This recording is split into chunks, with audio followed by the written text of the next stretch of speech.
Today, we've got an old friend of the History Club and a personal friend of a lot of us, Richey, and he's a local historian and author. He wrote the book Bloomington Then and Now that a lot of people probably have copies of. And this particular one is titled Bloomington Then and Now, Changes in the Bloomington Landscape from the 1800s to the 1900s. I won't tell you a whole lot about this because you probably saw this description, 99% of you, in what we set out. But a little bio here. Derek is the president of Bloomington Restorations Incorporated here in town. He authored Bloomington Then and Now, which I mentioned, which documents all the changes in Bloomington over the last 100 years using side-by-side and superimposed photos. And he's the head of BRI, Bloomington Restorations, and the guy is really active. In addition, we work together at archiving old photos at the Herald-Times. We've been doing that for over 2 years now, and so we do that like every Thursday, so we see each other quite a bit. So I've seen this program at least twice, and it's really good, and I think all you guys will get a real kick out of it. So, Derek, here you go. Thanks, Mike. Thanks, Mike. Wow, this club has come a long ways in a few years, hasn't it? I mean, I think the last time I did this, there was probably 20 people here, and now look at what we're doing here. So this presentation, if you have seen it before, has changed a little. And one of the reasons it's changed a little is because of the research that we've been doing at the Herald-Times, thanks to George and Mike, and we have Donna and Marilyn who are also involved in helping to document all the photos we found. And actually, while we've been scanning all those photos, it's really enlightened us about what was a priority to the community at the time. Because things that are a priority or important to you, that's what you cover in the news, right? Right. So it's been really enlightening. And you'll see some of those photos, new photos, in this presentation. Mike will be seeing it for the third time. Because he saw me at IU. And so I've done this presentation. I actually did it. I was invited by the IU Landscape and Place Conference last year to present because they wanted somebody who wasn't going to do a presentation that was overly scholarly. And they wanted someone local. So they invited me, and then I ended up just totally, being overly scholarly, I guess, and boring. But no, actually, it wasn't that bad. It was great. It was a great conference. I was just the only one there without a doctorate. So I had to name this presentation at the time, and I came up with Bloomington Early Architecture, a photographic story of what was lost during the era of progress. Now, I thought that was probably better than my first one, which I had changes in the Bloomington landscape during the Urban Renewal Era, how progress created a sea of pavement and nearly destroyed downtown Bloomington. That sounded a little too dire. And actually I've recently been doing all this research. I did it on Anderson a while back, and now I'm doing it on Logansport, Indiana. And after seeing what they did to Logansport during the Urban Renewal Era, actually I'm really excited and happy about how little we destroyed and demolished here in Bloomington. Thank goodness. And I know that's saying a lot, because we did on our major streets about 50% damage. Yeah, we tried. So I should be clear, urban renewal didn't result in mass demolition in Bloomington, but the mindset did. So what does that mean, the mindset did? Well, Urban Renewal, as you know, was a program that was a national program that was supposed to take this and tear it down. I don't think it's Mexico, could be. Okay, it was meant to tear down places like this and build livable places for people. But what happened during the time period was people started to think, okay, well, the slums are bad, but you know what? It's also bad. Stuff that's old. Stuff that's old is bad, too. Let's tear that down. And so they started tearing down places like this in Chicago as well. It was supposed to help. This is the only place really in Bloomington where we had urban renewal as the national program was set up, which was in Pigeon Hill. And in Pigeon Hill, some of you might, I don't know if you were around during this time, but that's what it used to look like. And they tore this down, of course, and they built public housing there. that was part of the urban renewal program. But a lot of cities, unfortunately, and here's some of, by the way, examples of some of the shacks that were there. $3 million plus building boom to right on our urban renewal there along 11th Street where it happened in Bloomington, Indiana. But it ended up that mindset of slums are bad, but so are old things are bad, ended up, this is Kirkwood looking towards the gates from around Dunn Street. As you can see, Kirkwood was, and many of you may remember, some of you might, it was residential. It was a residential neighborhood. And we're going to go through what happened to it here today. So anyhow, what a lot of cities did is they tore down their slums and even their really old neighborhoods that maybe weren't slums, but they were old, and they built these for the poor. And of course, unfortunately now, a lot of these are actually have been abandoned in our slums. And this was supposed to be an upgrade. So another example, I believe this is from New York City. So the obsolescence mindset, this is the word that was used a lot in the 50s and 60s by the Chamber of Commerce and a lot of other organizations who were very pro-demolition, not just slums, but basically anything that was old. Everything from the horse and buggy era was built by Neanderthals. That was practically what they thought. It's like if it was that old, those people back then didn't know what they were doing. They were thought of as Neanderthals. I mean, really. So who were these proponents of this obsolescent mindset? And they actually made a video at the National Chamber of Commerce, and they must have used the word obsolescence in this 30-minute videos at least 300 times, because they went from town to town to town to town in this video, pointing out everything that needed to be torn down. And they actually made it to Indiana, and they went to Columbus, and they pointed out, okay, this part of Columbus and the square needs to be torn down, their courthouse needs to be torn down. It's all obsolescence. It needs to go. Well, thankfully, Columbus didn't listen to them, although they did listen to them in other cases, but they didn't tear down their courthouse or that part of the square. So these are these guys in the National Chamber of Commerce in the 50s. And interestingly enough, the guy on the far right here, he is was hired by the chamber, and he's not only an architect, but he's a developer. So of course he's all for this, because guess what? The more stuff that comes down, the more stuff he gets to design and build. So anyhow, he was hired to put together this plan. So the developers and the architects, they were in on it. The progress-minded politicians were in on it. The local and national chambers of commerce were all in on it. It was progress. This was the way forward.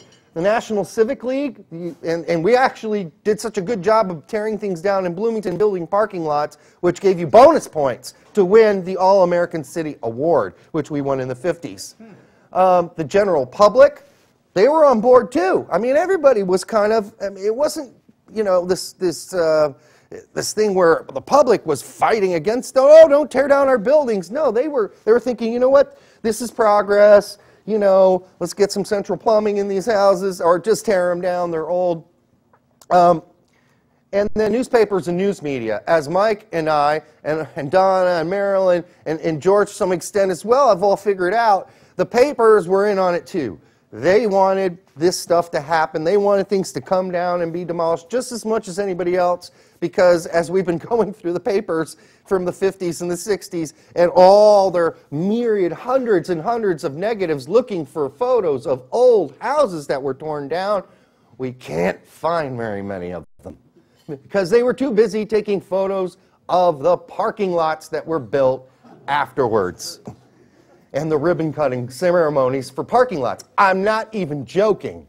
They did ribbon-cutting ceremonies for new parking lots. So Bloomington, by the 1950s, had the decline of the Showers Brothers Furniture Company. We all probably know who those guys are. But as it began to decline, of course, so did the number of very affluent people in Bloomington. And then you had the decline of the limestone empires as well. So we had this massive affluent population in Bloomington, and they were starting to disappear. And their their children, their grandchildren started inheriting these monstrous houses here in Bloomington. But guess what? They didn't have any money, or they didn't have the money they used to, and those houses started to decline. So less prominent locals resulted in many large decaying buildings by the late 1950s. That's where we were at by the 50s and 60s and 70s. And here's an example. This is the Morgan Torfey house. It's often just called the Morgan House, which isn't fair since the Torfey family lived there for almost 100 years. Got to give them some credit, okay? So the Torfeys actually sold this building to BRI in the 80s and for $1. And of course, most of you know it today because it's on the corner of 10th and Walnut, and it still stands. But this is the state that some of these houses were in by the 1980s. And so, you know, what to do with them? Well, the general answer from 1950 to 75 was you just tore them down. You don't let them stand like this. And, you know, actually she was living in this house. The granddaughter was living in this house like this with holes in the roof. It was really amazing. So anyhow, the damage done. Let's kind of look at what happened during that era, now that we've kind of framed why it happened. So here's East Kirkwood, and this is from Indiana to Lincoln Street. And as you can see, all the boxes in red were demolished before 1975. Okay? That's quite a substantial amount of buildings demolished. That's quite a lot. Demolished after 75 are in blue. That's 1, 2, 3, 4, 5 of them. So from Indiana Avenue to Lincoln Street, 36 horse and buggy era structures, 24 were demolished by 1975, 5 were demolished after 1975. 80% of all structures lost during that time period, along just in that tiny little area, just to give you some idea of what we're talking about. Well, so which ones survived if 80% of them are gone? Oh, you can still see them. You just have to get on your tippy toes to see them because they are completely surrounded by other structures now. And one of the interesting things about these old houses that were built along Kirkwood in the early, 1880s, 1890s, etc., is that they're very far set back from the street, which was really unusual in the era. But there's still some of them there. Here's another one behind the pizzeria. But again, you have to stand on your tippy toes to see it. But that used to be what you would see from the street before the pizzeria was built. Now, why are all these businesses in front of all these houses, you may ask? Because it was rezoned. It used to be residential, and somewhere along the line in the 1950s, they said, well, we don't want it to be residential anymore. We want it to be commercial, and so they allowed businesses to build in front of the old houses. Here's one of the ones that survived that you can actually still see, often referred to as the Kirkwood Manor, although it should be called the Jefferson, because that's who J.L. Nichols built it for. He never lived there, and then it became, of course, a fraternity and a lot of other things, but it should be called the Jefferson. We should allow architects to name their own buildings if they want to, and he did. The loss. Let's look at some of the ones we lost here. And we'll start all the way at the end. So we're backing up all the way to the gates. So this would be on your, as you're looking towards downtown from the gates, this would be on your left. This was, and you're going to hear this name over and over again today, a J.L. Nichols building, house. He built so many houses, it's, you know, after a while you begin to think maybe he built half of Bloomington. But he designed this house. And actually, his wife lived in this house all the way until about the 1940s. She outlived him, or 50s. She outlived him by 40 years.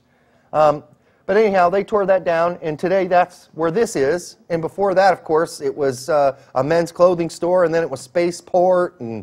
But that's what we've got there now. If we plopped it back in there, and it's kind of where it would be. On the other side of the street, where they're doing God knows what at IU. I'm not sure quite yet. Actually, I am, but I'm not going to get into that. So this is 527 East Kirkwood. This would be on the other side of the street. It was called the Ritter. It's, again, another John L. Nichols design. A lot of pastors lived in this house through its years, of local churches. And that's where it would be today. That's not even what it looks like now. And I just took this photo not long ago. It's amazing. But if we plopped it back in there, that's where it would be. We're moving down the street a little, and on the left side, again, on the other side, if we're heading toward downtown, at 510 East Kirkwood. Another beauty. And here's another view of it. You know what? This looks a lot like a photo that we posted on Facebook the other week. That was the Mystery House. Yeah, I think that might be it. What do you know? Because of that odd flat porch, which was very common then. Wouldn't be common now because, you know, it'd rot. Now we're going to head down the street a little more. Here we are at 504. We're getting closer to, what's that? Kilroy's Bar and Grill. It's actually just a place to drink for kids. But so this is getting near that. And as you can see, it used to be kind of a steep hill there, up the hill. And there was this another J.L. Nichols house. This guy was prolific, wasn't he? All right, so here is a photo looking towards the gates from Dunn. And you can see 503, 505 through 519 there in what is now People's Park. And in the background is what was at the time IU Library. And this is around right before World War I. These are troops in training, getting ready for the war, marching down Kirkwood towards the square. Here's what that same spot looks like today. If we put them side by side, you can see even more kind of what we're missing here on the left side, which is a whole lot of houses. These are all J.L. Nichols houses too. 505, 507. 507 was called the Shingle. Maybe because it was so weird looking. I don't know. It was an odd house. J.L. Nichols was a very interesting architect. He didn't follow any basic rules of the day. He kind of did his thing. And here is the Booth Cottage at 505 East Kirkwood. Again, this is all in where People's Park was. And here's People's Park, and if we plopped them back, that would have been where the Booth Cottage would have been. And now we are looking from Dunn again. We saw this picture earlier towards the gates, and you can kind of see some of the houses that I just showed you on the left and right. So you can see where they stood. 504 East College, or Kirkwood would have been where Kilroy's is now today. You see how residential and even how set back from the street these houses were, which was really, really weird for the time. And here, just to give you some example, here's kind of a side-by-side view. And I kind of mixed them together to give you some idea of what it would look like if those houses and trees and grass were all still there. Now, I want to be clear, not everything along Kirkwood was demolished. Some stuff burned down and wasn't fixed after it was burned. So I'm not saying everything that you're on Kirkwood was demolished. Some of it burned. Most of it was demolished, though. Here's an example of something that was demolished. This was St. Margaret's Hall at 412 East Kirkwood. Beautiful building. And the church bought that extra land after it was demolished and extended itself along Kirkwood there. But that's where it used to stand. If it was still there today, that's where it would be. Now, it was a sorority, a fraternity. It was actually built as a residence when it was first built, but the guy decided, I don't want a house that big. His wife had just died, and he decided to live in a smaller place, and he rented this out to a sorority at first. Here's another view of St. Margaret's Hall. Beautiful building. Gosh, if it were only standing today, what a sight it would be along Kirkwood. There was really nothing wrong with it when they demolished it. It was a solid building, built of limestone. It would have been hard to take this thing down, and I'm sure it took quite a wrecking ball to do so. And here's when it was Delta Tau Delta's building. Next to it was the Arbutus Flats. What did I used to pronounce this as? Arbutus or something? Anyhow, I've been blowing this pronunciation of this building for like 4 years until somebody finally told me, that's not how it's pronounced, my friend. Anyhow, this is 414 through 418. This was around long enough into the 70s that some of you probably remember it. And by the end, it was kind of a hippie place in the bottom with little hippie stores. But a lot of famous families lived here. Well, not famous. The Letelier brothers lived here for a while. Anyhow, they tore that down, obviously, and eventually it ended up with a double-decker McDonald's. But today it's the McDonald's of tacos is there, Chipotle. They're actually owned by the same company. Don't let them fool you. What's really cool is if you look at this white building in the background here, it's really kind of cool because it survives. Oh, let's go back one and two. You can see it in the background. You see that on the far right in the background? Well, there it still is. So some solace as we put it back. All right, now we get to the Calvin Worrell building. And this was on 301 East Kirkwood on Lincoln and Kirkwood, where the library is today. I mean, this building's been so many things. I had a personality disorder. It started out as supposing to be the house for Calvin Worrell. He never lived there. Right before, then it became a fraternity for a while called the Yeoman House. And then they used it for barracks for soldiers prior to World War I. After World War I, it became a jazz bar. After that, it became a doctor's office and so many other things. So it had a long history. It survived right up until they had to build the library there because, you know, they couldn't build a library anywhere but right there. And so they tore down all the buildings there to build the library. The interesting thing about poor Calvin Worrell, and why didn't he ever live in this house? Well, he didn't live in it, and here's another view of it. He didn't live in it because he got in a little trouble. He was very rich at the time it was built for him, and these are all kinds of different views of it. I've actually talked to people who lived and rented out apartments there before it was torn down. It's just, they said it was a maze in there. So here's Calvin. And Calvin got in a little trouble. He was married when he had it built. He had 2 kids. He was a very prominent lawyer and local politician.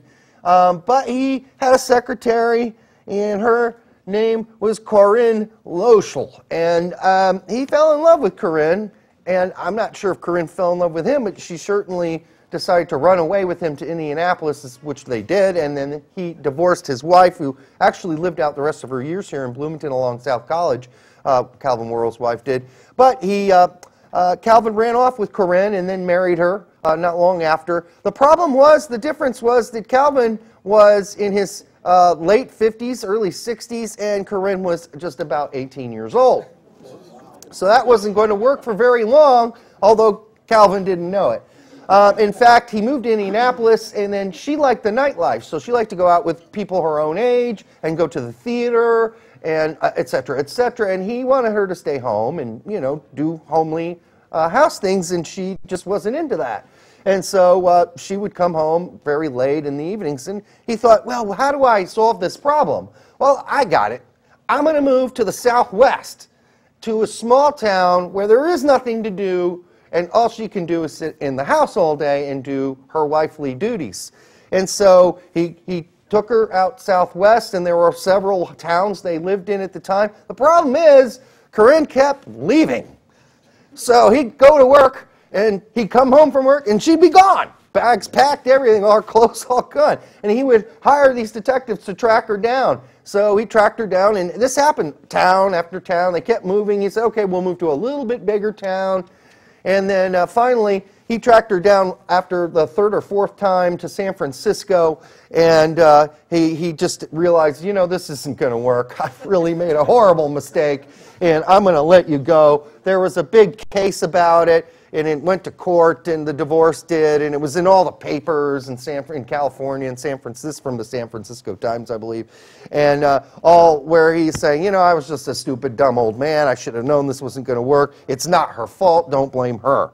Which is very nice. But by that time, he'd bought several houses, sold several houses, hired many detectives, and started running through his money quite quickly. And by the time they were divorced, he was poor.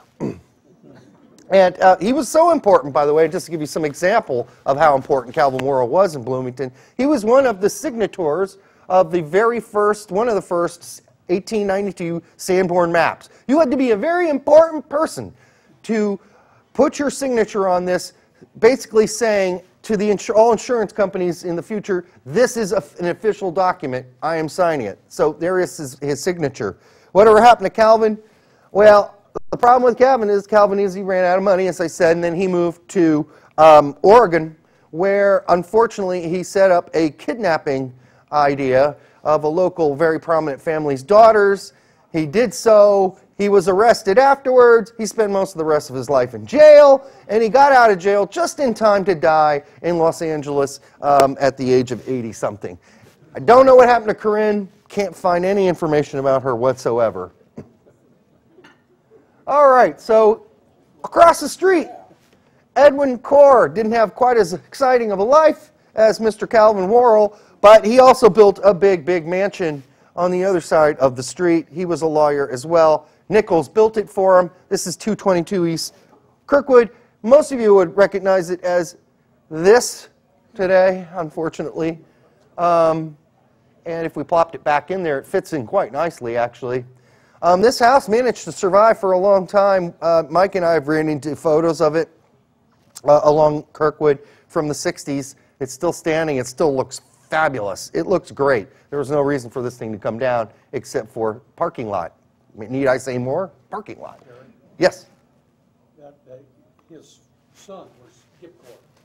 Ah, so you knew his son. Was he a lawyer too? Yes, as a matter of fact, he was. That, see, doesn't that pass down from family, from son to father? Part of it or father to son? didn't pass down. The old man wasn't the town drunk. Oh, he became a town drunk. It did. That's too bad. Well, a little core family history for you there. So let's look at the lost on West Kirkwood. You say West Kirkwood, what was on West Kirkwood? A lot of houses. I know there are none there except for today.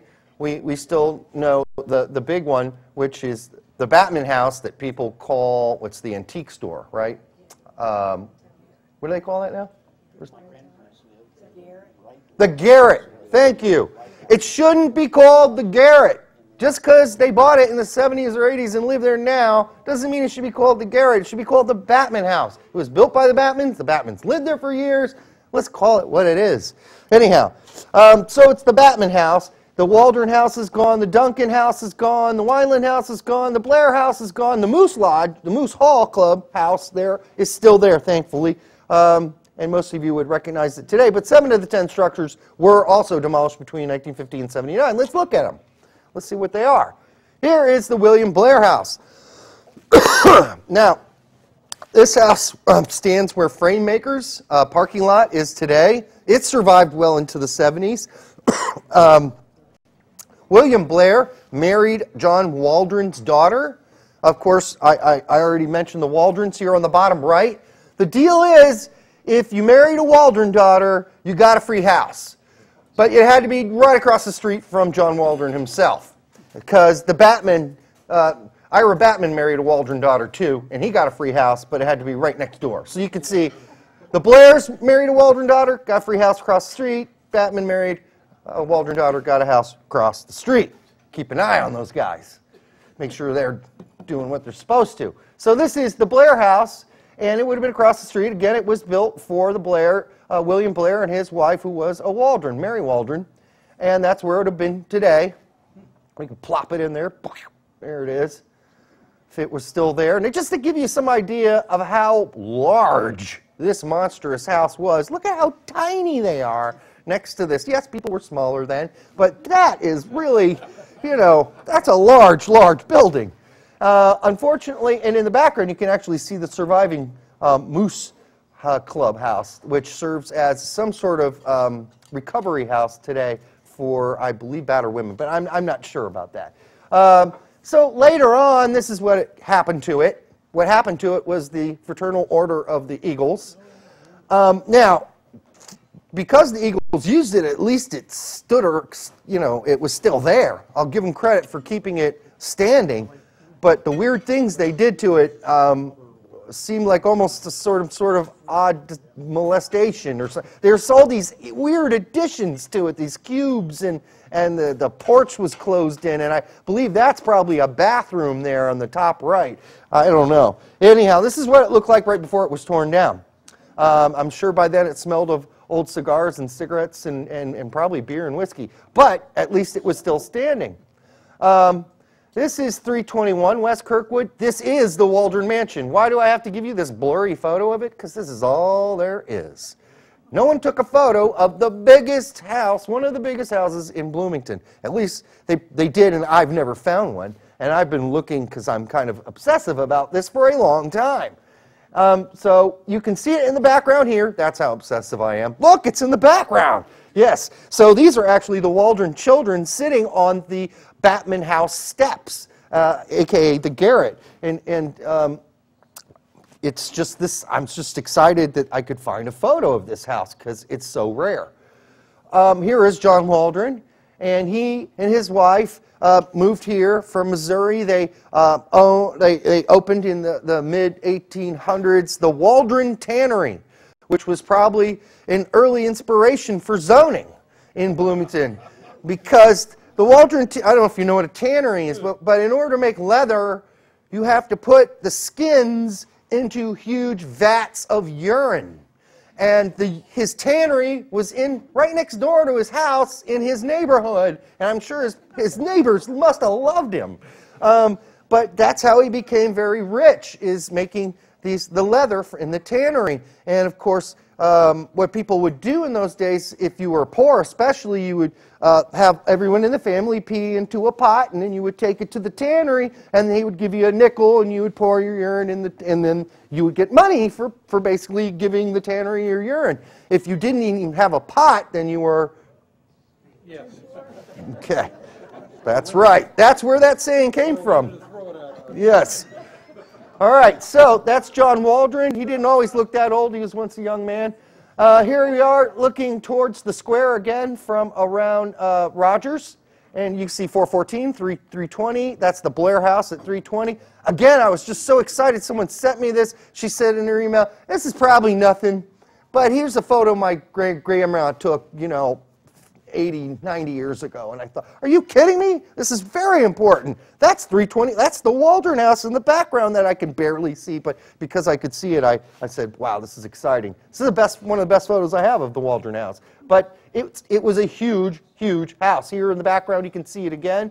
As again, they're standing in front of the Wineland House, which is also gone, by the way. It was torn down, the Waldron House, in the mid-1950s. Former mayors lived there.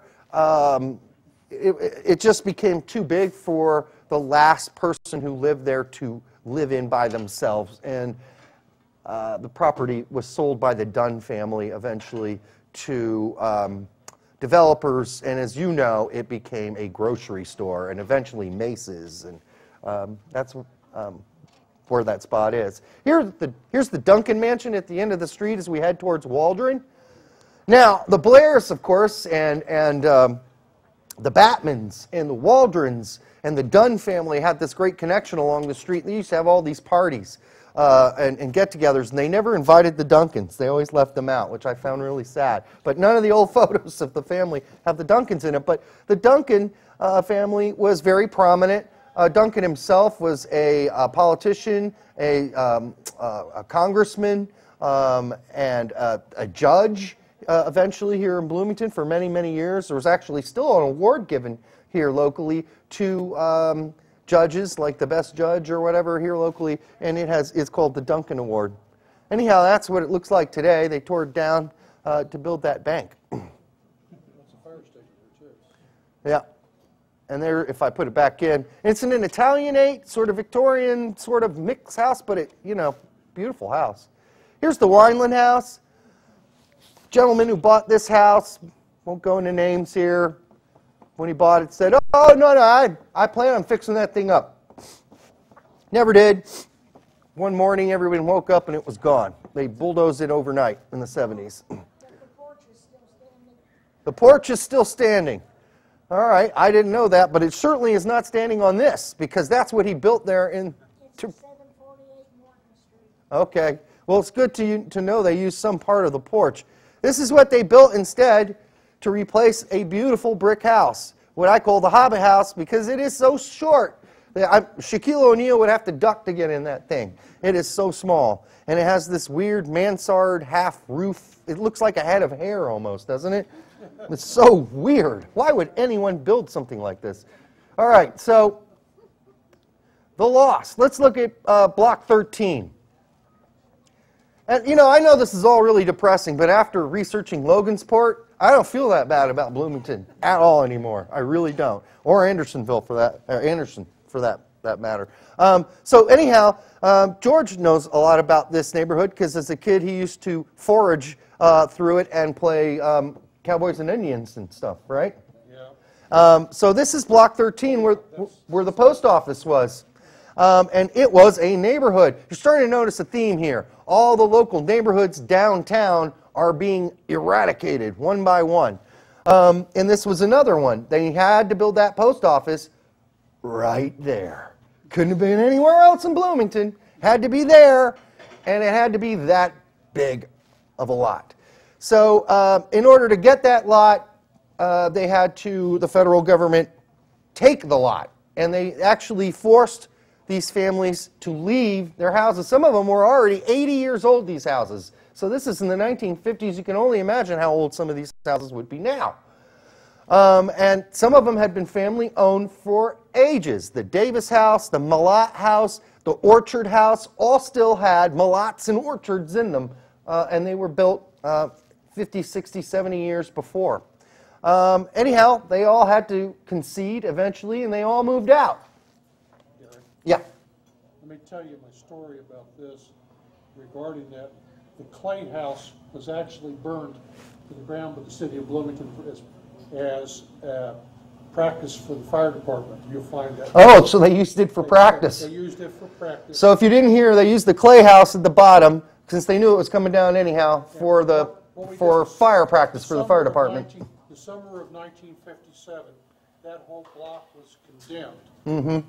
And we played Army in house ahead of houses. They were tearing them down. And finally, up at the Malott House, Andy Andrews, who was a policeman in town, caught us. He told us we couldn't do that anymore, and he actually let us go.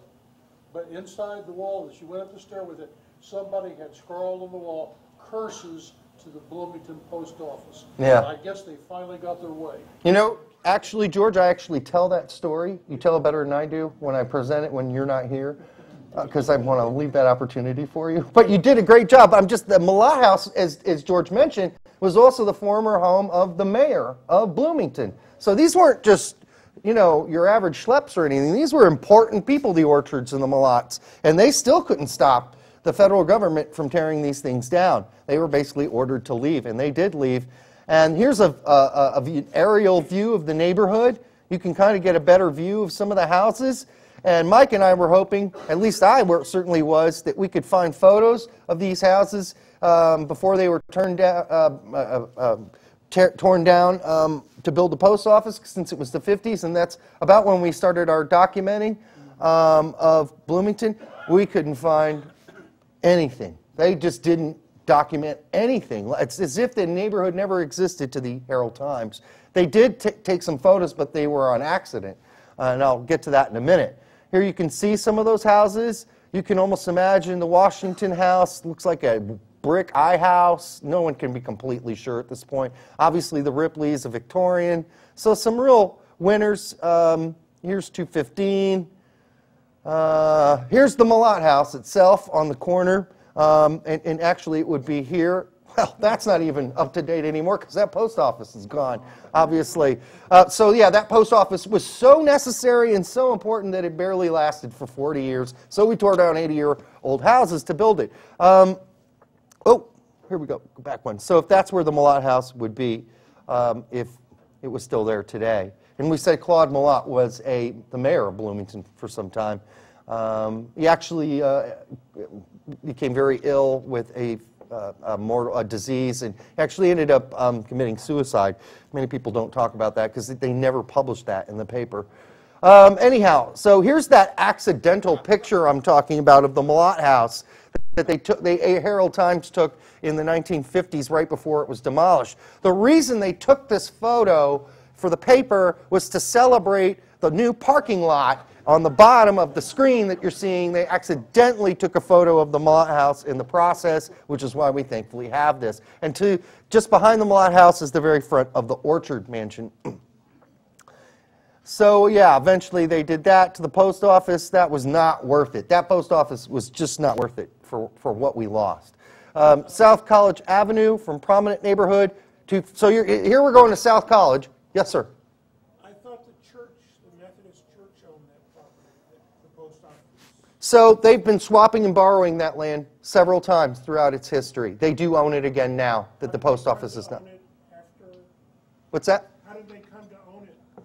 So the Methodist Church owned it for some time, not when that demolition was done, by the way, but later on, when the post office couldn't afford it to support itself anymore, it sold the land to the Methodist Church with the idea that the Methodist Church could have the land back once the post office was gone. And that's the deal they struck, and that's what happened. So the Methodist Church had nothing to do with that demolition at all. Let's be really clear. They did not. So this is South College Avenue. Again, you're seeing a theme here. This is another neighborhood. This was along South College, that part of South College that's just been a sea of pavement for 50 years, because when they demolished all those houses in that whole neighborhood along South College, they thought, they made it commercial, they zoned it commercial, they thought McDonald's would move there and all these strip malls would be built there. Guess what? Nothing was ever built there. It was a bad idea. All those little D's you see, those are all houses that were along this strip of road.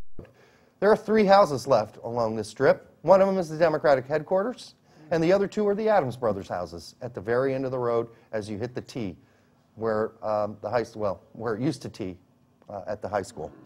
So all these D's, they're all gone. Well, wait a minute. You and I have been over this territory before. The old Legion home. Yeah. I think that's it's encased in a sarcophagus. Yeah, I don't know if that counts or not, George, as being saved, but he is pointing out that the house, which was called, I believe, the Maxwell Howe House, Yes. Actually does still exist, but it's encased in limestone, and it used to be the old Legion. And I'm here, if you go in it, and I haven't gone in it, that the old insides of that house are still there. So that sort of counts if you want to make that house number 4. But anyhow, those are all the houses. Here's some of the things along the street that were lost. Here's the old Central School. Beautiful building, beautiful building. Could have been used for other things. Of course, they built the courtyard there, so at least they built something and used it. Here's where it would have been. Here's the Beck Mansion. Some of you might remember Beck because he was the superintendent of schools in Bloomington for a number of years. They tried to go at this as a restaurant for a while, but it was torn down. That's where it would have stood. There's the sea of pavement I'm talking about. I don't mind the sea of pavement so much these days because guess what? It's really close to downtown, and if you park there, it's free. And I just walk 2 blocks north to the square. So I guess I can't complain about it completely. Here's some more houses we lost. Here's 402 South College. That's where that used to be. It's now a parking lot for the Marriott. Yep, plopping it back in there. Here's the Neild House. Neilds were a very pioneer family in Bloomington. 408 South College. Boop-a-doop. Here you get an idea of how residential South College was at one point. Here are all the houses as you head towards what used to be the T before the high school. Right before you see the Adams houses on the left. Here's another view looking south. Look at all those wonderful trees. And now this is back when the Methodist Church still stood along South College instead of the convention center. They ended up using, and you can see the steeple on the right poking out there. The church was actually, when it was demolished, the bricks were used to help build the convention center. But anyhow, look at how nice that is. And this is a great example, by the way, of a canopy. So one of the reasons that they used to design streets like this is, as you know, horses were not always predictable animals. So the trees formed sort of this barrier between the sidewalks and the carriages and the horses in case one of them, you know, went astray. But also the canopy, I've read really interesting depictions of this. On a slightly rainy day, you could actually walk out your front door and while it was raining, without an umbrella, use the canopy to get downtown without getting very wet at all. So there were multiple reasons for having this canopy. And during the summer, of course, it was nice because it provided shade. We've lost all of these city planning ideas today, unfortunately. So, because that's what we got today. They purposefully build and plant trees that will never grow any larger than this along these streets. Why? Because it's expensive to take care of trees, right? I mean, it is. Let's be honest. So let's keep it inexpensive. And the reason that you see so many of those unindigenous pine trees all over Bloomington, you know, the ones that look like Christmas trees, the Colorado spruces, they're not naturally grown here at all. But during the 60s and 70s, we wanted to have some greenage in our town, but we didn't want to spend the money on trees that you actually have to take care of. Because you don't have to take care of a spruce. You plant it, it grows, you're done. And so that's why we have so many, especially on IU's campus, we have so many Colorado spruces, even though we're not in Colorado. All right, so this is the sea of pavement that we've been staring at now for 50 years, except for the tire company. That was the very end of this that managed to hold its ground for many, many years. Of course, it was recently demolished too. And this was all supposed to be zoned for commercial. People were supposed to build stuff on this, you know, McDonald's, etc. It never happened. Bad idea. This was not a good commercial zone area. Didn't work out. And so for 50 years, nothing. We tore down a whole neighborhood for nothing, basically. Here's North College Avenue. Again, you're getting a theme here. We're tearing down all the old neighborhoods around the town. And then we wonder why the town, or downtown Bloomington, started to suffer. People used to shop downtown because they lived downtown. Here's the Johnson Baldwin House along North College. Most of you might know this as the Big Red Parking Lot. It was actually demolished for the A&P when it was there. And what's really cool about this is the trees are still there. You're going to see this in a second. And the little driveway up to the garage of the house, they actually used that. They kept that and used it as an entrance to the Big Red Parking Lot, or the A&P at the time. There it is. Those two trees are still there. So they saved the trees, thankfully. And as you can see, boom, it's the same spot, basically. There it is. We plop it back in. Beautiful house. Here we move further down, further north. We're at 601 North College. I'm not going to go over the history of every one of these houses because there's too many of them. Yes, sir. Derek, it took me a little time to come up with this, but on South College, who owns the pavement? So the pavement on South College is now actually owned by the convention. No, actually it's owned by the city and the county. They kind of co-own it. See, I would say it was just owned by the county, but the county has seceded their, because it's so expensive to run, they said, city, you take care of it. And so the city actually runs the convention center, even though the land is technically owned, and the convention center is technically owned by the county. So it's a complicated answer to that question. Derek, I was thinking, though, Jim Murphy said on the other side of the street, on the east side of South College, that CFC owns that whole block. I don't know if they own the whole strip, but they do own chunks of it for sure. Because, see, the city owns a chunk of it as well, because they've been talking about building another hotel on the other side of that street for a long time. It's never happened. All right, so we're back to North College now. Again, I'm not going to go into the story of all of these houses, because I'd be here all day and night. There's 601 North College. That's what it looks like today. That's the 10th and College apartment complex. But when I moved here, actually, and if we plop the house back in it, when I moved here, none of these, the apartment complex wasn't here, and those houses weren't there either. We'll get into that in a second. Here's the Rott House at 611, so we're moving down north, up the hill. And that would have been right there, along with its neighbor house. This is just north of 10th Street. But this is how I remembered it when I moved here in 1990. So when I moved here in Bloomington, there was a lot of space like this in Bloomington. In fact, we had hundreds of empty lots in Bloomington back in that era. And actually, the only thing I remember along this very blank part of was a dog grooming store, which used to be an A.W. root beer. That was basically the only thing. But I remember coming to Bloomington for the first time and walking across 10th and heading south on College and thinking, what happened here? Why are there so many parking lots in this town? Yes, I saw the Waffle House, but it was just parking lot, parking lot, parking lot, parking lot, parking lot, parking lot, all the way to Big Red. It was crazy. I just wondered, what happened here? And that was one of those areas I remember very well. So here's 702 North College, the Brooks Talbot House on 11th Street. This is what it looks like today. I just want to be clear, none of these apartments were responsible for the demolition of these houses. These houses were all long gone before these apartments were ever built. They were long gone. Those spaces had been empty, most of them for 50 years, because after they were demolished for development, for commercial development, no commercial development ever happened outside of that A&W root beer and the Waffle House. Oh, and the A&W root beer. All right, so that's where it used to be, but most of us probably remember this spot like this. Stevens Olds Honda. This is certainly how I remember it, because this is what it looked like when I got here. Even it had been that way for some time, so now we're back in the 50s, and it's still, this is Curry Buick then.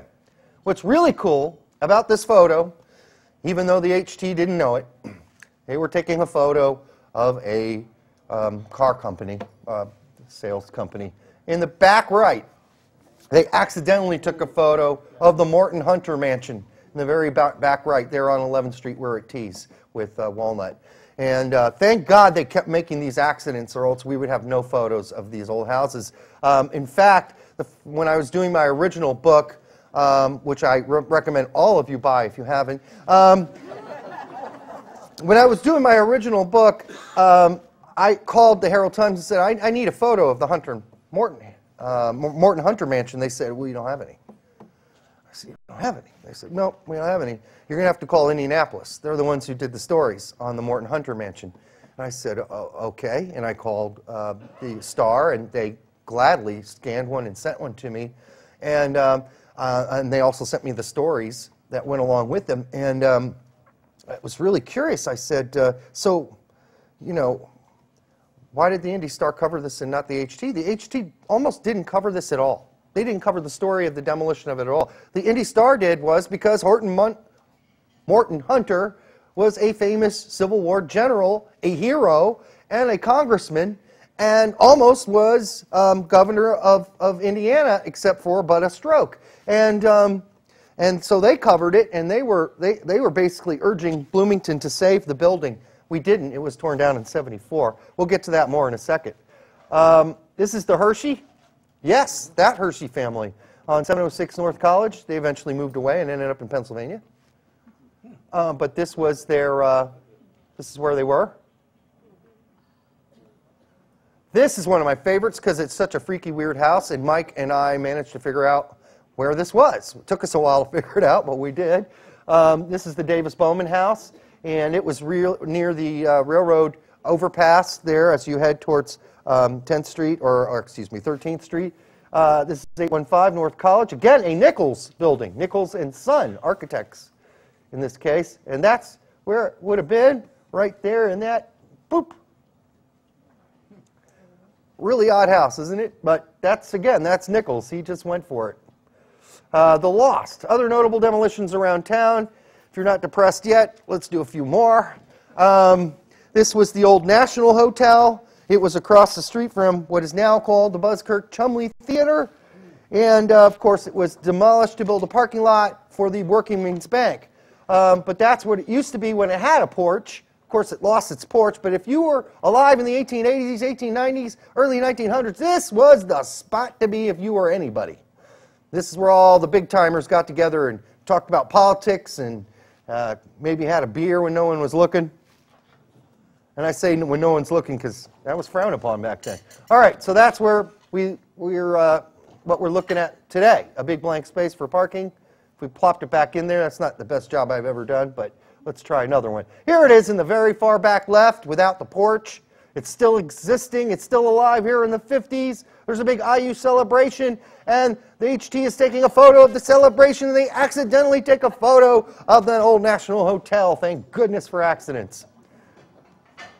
And if we plop that together, kind of mesh them ghostly together, that's kind of what it would look like today. Here's a major tragedy. This is the Bradfute Gentry block. It's all gone now. That is the Bradfute building. It used to be the home of the, what is now Herald Times. And this is what they built in its replacement. The reason they built this very modern-looking building, and it's the only one that doesn't fit in with the whole rest of the square, frankly, is because actually when it was built, they fully believed that the whole square would eventually be torn down and all the buildings will look more like this than what they look like today. But as you know, the square is now historically designated, so they can't touch the square anymore. Thank goodness. But we'll get to that again later. So that's where that used to be, just about, before they tore it down. As you can see, it was one of the most beautiful buildings on the square, or near the square. Here is, the HT actually took some photos of their building before it was torn down. They didn't take any photos of anybody else's, but they did of their own home, thankfully. And this is the process of it being torn down. They removed the columns. The columns were saved. They are now at the IU track. They're still there. They still exist. Where's the eagle? I don't know where the eagle is. The eagle fell off in a storm. The eagle fell off in a storm. All right, so these folks are watching the Bradfute building coming down. I like to think that some of them are saying, what the heck are they doing? Why are they tearing that down? But they are. They're watching it.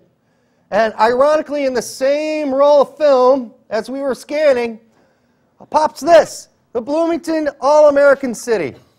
They're tearing down the most beautiful building near the square, and they are proud enough to take that photo of that because the story was all about how we're going to tear down these old crap and build new things. We are an all-American city. Other cities are too afraid to do that. And here is along West Kirkwood, looking at the Gentry half of the block, coming down in 1961.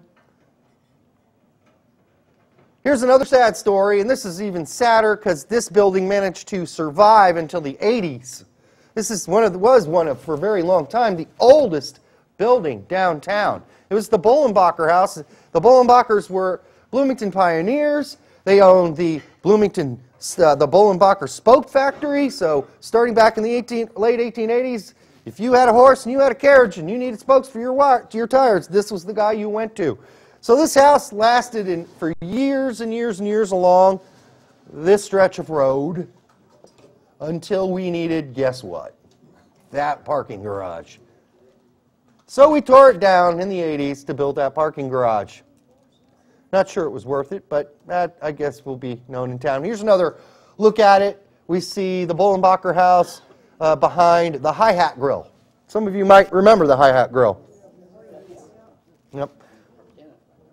So that's what this looks like today. Frankly, I'd rather have the Bullenbacher House and the Hi-Hat Grill and just park next to the hotel along South College. But oh well, we can't walk 3 blocks anymore. It's too far for young people. All right, so that it is side by side. Here's another tragic case. This is, most of you remember it as the Bynum Company building, but it should be called the Fletcher House since the Fletchers lived there for 3 generations before the Bynum Company opened a store there. This was one of the few remaining Italianates left in Bloomington when it came down, and I guess the story is told when they took the wrecking ball of this thing, it fought like hell to stay up. It would not come down, but it eventually did, and its neighbor did too, 110. They needed that space for more Parking, right. And the drive-through for the bank. So, as if we didn't have enough parking yet, we needed more, we got more.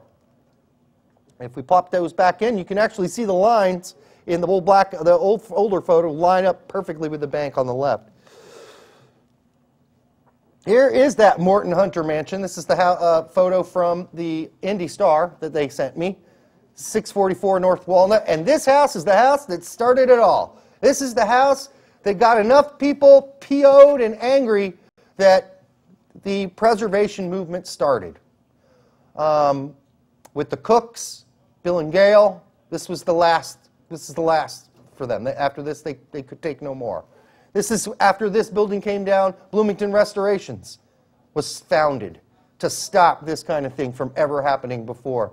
This was the inspiration for what became known as the demolition delay in Bloomington. Now we can tell an owner, if it's especially a designated building, you can't tear that down just yet. We're going to review that. It's called demolition delay. This inspired it. The very first demolition delay was trying to be passed to save this house when the owner, whose name we won't get into, decided she was going to beat that demolition delay and tear down the house as quickly as possible. And she actually allowed anyone to come and take any parts and pieces of this house they wanted.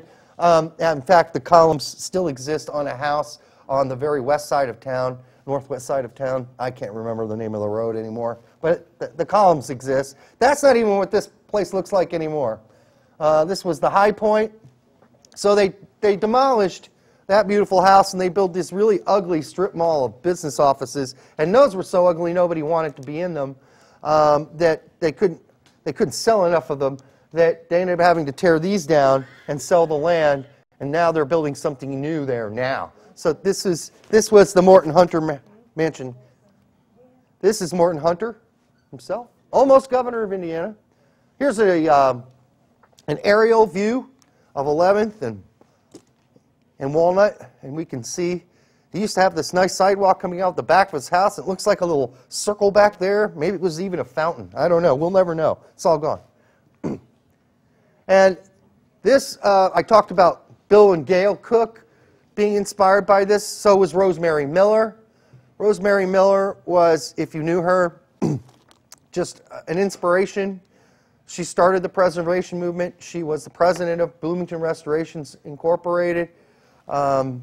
Unfortunately, she passed away not long ago, but she really fought so many of the demolitions that came up later on in Bloomington and said, it's not necessary to do this. You can actually save an old house and make it useful, or save an old building and make it useful.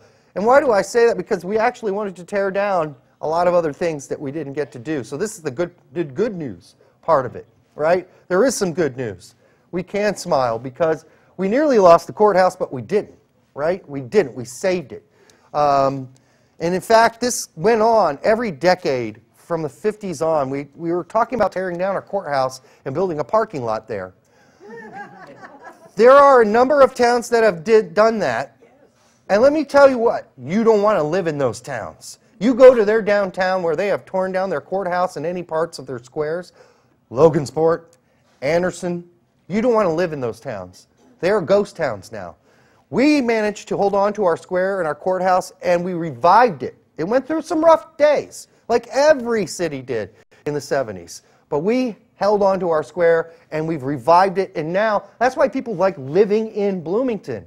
It's the culture, it's the heritage, it's the old houses, the old courthouse, the square, the building. It's the culture, right? Well, not everybody thought that culture was very important. What can you say about a 63-year-old courthouse that might soon die? This was actually in the paper. That's how likely it was that it was going to come down. And the paper seemed to endorse the coming down of the courthouse. Now, there were several plans. One was to build a parking lot, other parking garage. Later on, an 11-story government building that would house all county and city offices. That didn't happen, thankfully. Can you imagine an 11-story building in the middle of town? How horrible that would be. Wrecked the courthouse? No, never. There were people that stood up. Mike, you always remind me of who that was. Charlotte Zitlow was a big person that stood up. Rosemary Miller and her good friend at the time, Gail Cook, stood up together and said, not happening. We're not going to let this happen. You're not tearing down the courthouse. You're not tearing down the south side of the square, which they also wanted to do. You're not tearing down the north side of the square, which they also wanted to do at various times throughout our history. People have advocated for these things. Courthouse may be nearing its last days. And I love this guy here, Charles Packard. He was also an IU professor who was on the city and county council, He says, keep sentimentality out of the way. Don't give me your sentimental stories about the courthouse. We've got to think practically here. Don't be sentimental, you crybabies. I mean, it's amazing, really. Here he is. Keep your sentimentality out of the way. All right, courthouse issues draw a wide range of comments. They sure did. They sure did. But most people, I would say, it was kind of like a 50-50 split with the public. And I think a lot of people tried to be, people used to say, well, it's a practical issue. It'll cost too much to fix up. It's old. It needs to come down. And thankfully, we didn't listen to those people. So here's some people who didn't listen and did the opposite and now have no downtown. Anderson, Indiana. You can see their courthouse that they rebuilt is a big monolithic box in the middle. It used to be one of the most beautiful courthouses in northern Indiana. All sides of their square, gone. One's a parking garage, another one's a parking lot. Another one is this fountain with grass that nobody goes to because nobody goes downtown anymore because it's a sea of pavement. Their whole downtown is a sea of pavement. This is their old courthouse. They tore that down in the 70s. Can you believe it? What in the dickens were they thinking? They weren't thinking. It was basically, to them, just a practical matter at the time. And what they thought by tearing down all the old buildings downtown is, well, once we pave it, and businesses will come and rebuild. No businesses came and rebuilt, because once it was gone, nobody wanted to go downtown anymore. This is their west side of their square. Lovely, ain't it? This is a parking lot for the people that actually, unfortunately, have to work in that courthouse. This is their wonderful Market Street area, corner of what does that say? I can't read. Main and 10th. So this was a major strip back in the day where businesses thrived. That's what it looks like today. It's a parking lot and a little hut, whatever that is there. And behind it is a parking garage. That's all gone. So the results of the 25 years of demolition and paving was, in their case, it almost happened to us, but not quite as bad, was the near abandonment of their downtown. Anderson doesn't really have a downtown anymore. Logansport really doesn't have much of a downtown. It's not a bustling place. People don't go, like we do here in our town, and go to the square to celebrate things or do things important like turn on the lights for the holiday season. They don't do that because nobody goes downtown. There are no businesses left downtown. It's a very sad place. So we have a lot to be thankful for, that at least after all we lost, we managed to hold on to our square.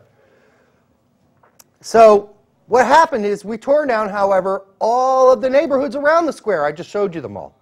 And so by the 70s, there were fewer downtown neighborhoods and residents. That equals fewer downtown shoppers. So what starts to happen by the late 70s? The square is no longer a place for the community to gather, to interact, or to shop. I've talked to some of the old owners of places like the Betty Jean store, and they said, gosh, you know, things were really bad on the square then. They were getting really bad. We were starting to feel really lonely there at the very end. A lot of the stores were empty. They were dusty. Things were kind of, you can kind of see a lot of that rundownness look in the movie Breaking Away if you don't pay attention to the acting and you start staring in the background, which is what I end up doing. You can see kind of how run down the square is looking. People pushed to the outer edges of the suburbs because, what, they weren't allowed to live downtown anymore. all their old neighborhoods were gone, so they started to live out in the suburbs. So that's where we started building the strip malls and eventually the big mall, right, out on the east side. The Graham Hotel was abandoned by the 1970s. It was a home to lots of pigeons. And Jim Murphy, who was here not long ago, I think he told the story then as well, but I'm not sure, but I remember he told the story to me. One of the biggest obstacles they had in cleaning this place up, since it had been abandoned for so long, was the pigeon poop. There were gobs of pigeon poop in this place. All right, some lessons learned. I hope we learned some lessons, because that's really what this is all about. We've got to learn from some of these things, and because we still have the opportunity to take advantage of what we've learned, while cities like Logansport and Anderson, they're done. They don't have a city like that anymore, and they never will again. But we still have ours. So what do we learn from that situation? That mass demolition and extreme change of character of a city shouldn't be decided by one generation in a 20-year period.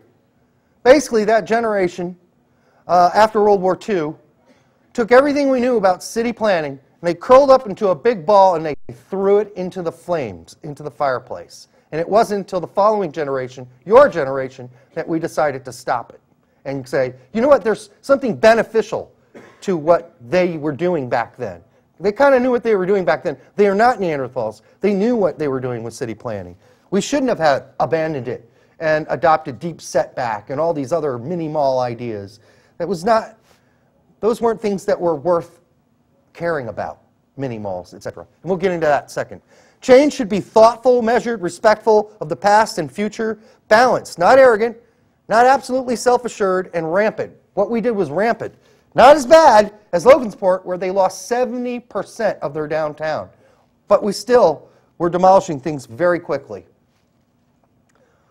Progress dogma does not always equal real progress. The word of the day in the paper, and Mike can he can back this up, they use the word progress over and over and over and over again throughout the 50s. It was like Kool-Aid, and everyone was drinking it. The demolition and rezoning of old neighborhoods downtown pushed hundreds of families away from the city, as we pointed out before. And this led to the desertion of downtown. But it wasn't just demolition, it was actually rezoning by the city that caused a lot of this demolition. When you rezone a residential neighborhood into a commercial neighborhood, they're houses. They're not meant to necessarily be businesses. So when people looked at them, they didn't think, oh, that's good. We can put a restaurant in there, or I can have my law office in there, although they should have thought that maybe. What they thought is, this is kind of old. Let's tear this down and build something new. So rezoning had a lot to do with it as well. Old ideas aren't bad ideas. Horse and buggy era city planners and architects, they weren't cavemen. And as I said, the post-World War II city planners took everything we knew and they threw it out because horse and buggy era people were living in a time of not progress. They were living in a time where we didn't have technology and we weren't using math. Heck, we just beat Hitler in World War II. We just built some of the most amazing planes and tanks and weaponry. Surely we know now better about city planning than they did back in the horse and buggy era. And so that was kind of the thinking, especially pushed by the National Chamber of Commerce and architects and developers all over the country who were going to make a bundle of cash by rebuilding new things on these old lots. So don't expect the press to question mass change, all right? We've learned that doing the HT scanning. Throughout much of the 50s and the 70s, the local press supported progress and celebrated the new parking lots and demolition. Preservationists must keep the community informed and rally support. Because actually, when you really get down to the heart of it, a lot of us are preservationists. Maybe we don't call ourselves house huggers or preservationists, but we actually like old things because it provides a heritage. It provides us culture. It provides us a perspective of our community through time. You don't want to tear it all down. I want to see the very building that my great-great-grandfather or my great-great-uncle, who, by the way, did go to IU, I want to go in the same building he did. I want to experience what he did. So, yeah, here's what the papers covered, right? I told you they took photos of parking lots, and in case you thought I was kidding, I'm not. So this is in the 1950s. This is what the local paper celebrated. It was in the paper. And the quote is, "And hoped it would improve our chances to get the All-American City Award." This new parking lot. You got bonus points for building parking lots, all right? Making way for the automobile. So they took photos of it. They were proud of this. That is where the Baptist church used to be, exactly. Here is the mayor at a parking lot ribbon cutting ceremony outside of what was the library, but now is the History Museum. Okay? This was important. You still think I'm kidding about the parking lots? Paper loved them. We went through so many reels. It was like reels and reels of these parking lot photos. It's unreal. And accidentally, thankfully, they would take pictures of things that were actually important in the background, that we do want to know what happened to them. Not this pavement, which they were so important to them. Here's another one on 7th. Parking lots, man. They're great. Love them. All right, so the future. So what did we learn? So James Howard Kunstler, if you don't know who he is, he's been studying city planning for years. He talks about creating places worth caring about. And it's something that kind of really hit home with me, because I start to really understand that the more research I did on cities like Logansport, Anderson, and even Bloomington, I said, okay, well, what does that mean for me? See, for me, this is not worth caring about. This is pavement and cement. That Steak and Shake building is not worth caring about except for the fact that Steak and Shake is in it. But if Steak and Shake was gone, that building's not worth caring about. That architecture's not worth caring about. Fazoli's architecture is not worth caring about. This stretch of road, I've lived here for 22 years. I've never seen anybody who's taken enough Valium or Xanax to walk down that sidewalk because it's so dangerous and right next to the street. That's not good city planning, not for the average pedestrian. It certainly is not. But this is what came to be known as city planning. This is how we do it now. And we thought what would happen is this would stem traffic. It would make traffic lighter. Traffic did not get lighter. It got worse. This is worth caring about. That's worth caring about. Not the girls, the buildings.